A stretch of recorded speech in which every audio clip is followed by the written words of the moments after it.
और अब बात करते हैं बंगाल चुनाव की। बीजेपी नेता शुवेंदु अधिकारी ने पश्चिम बंगाल चुनाव के लिए भवानीपुर सीट से नामांकन दाखिल कर दिया है।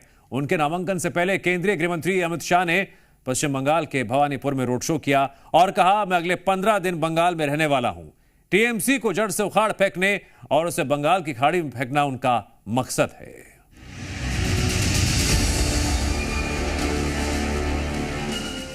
बंगाल में ममता वर्सेस शाह।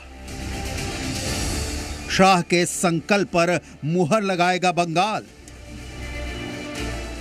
दीदी को सत्ता जाने का डर। बंगाल चुनाव की तारीख जैसे जैसे नजदीक आ रही है, सियासी माहौल गर्माता जा रहा है। बंगाल चुनाव में बीजेपी के पास खोने के लिए भले ही कुछ नहीं है, लेकिन दीदी बेहद डरी हुई हैं। भवानीपुर में शुवेंदु अधिकारी के नामांकन के दौरान बीजेपी और टीएमसी कार्यकर्ताओं के बीच झड़प हो गई। इस दौरान काली घाट के पास विरोध प्रदर्शन, नारे लगाए गए। शाह का काफिला जब ममता बनर्जी के आवास के पास काली घाट इलाके में पहुंचा तो तनाव बढ़ गया। टीएमसी समर्थकों ने जय बंगला और ममता बनर्जी जिंदाबाद जैसे नारे लगाए।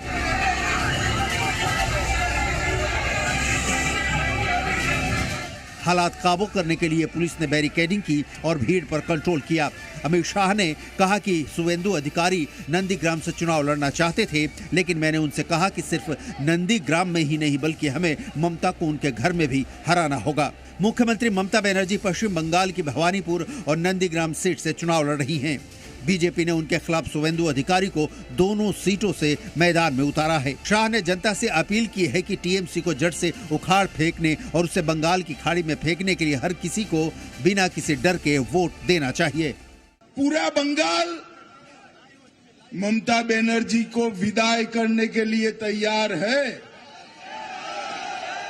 मगर भवानीपुर वालों, पूरे बंगाल में परिवर्तन करने आपके हाथ में है। ऐसा है, एक एक सीट कर जीतेंगे, 170 सीट तक जाएंगे, तब परिवर्तन होगा, ठीक है ना। इस दौरान बरहमपुर विधानसभा क्षेत्र से कांग्रेस उम्मीदवार अधीर रंजन चौधरी ने भी ममता बनर्जी पर तंज कसा। ममता बनर्जी मुर्शिदाबाद में जितने ज्यादा रुकेगी उतने ज्यादा ही यहाँ दंगा लगने की संभावना बनेगी। इसलिए बेहतर होगी ममता बनर्जी यहाँ से चले जाए, क्योंकि मुर्शिदाबाद में उनकी पार्टी के दोबारा जीतने की कोई संभावना नहीं है। पश्चिम बंगाल में बीजेपी अपने हिंदुत्व वाले एजेंडे के साथ ममता के किले को ध्वस्त करने उतरी है।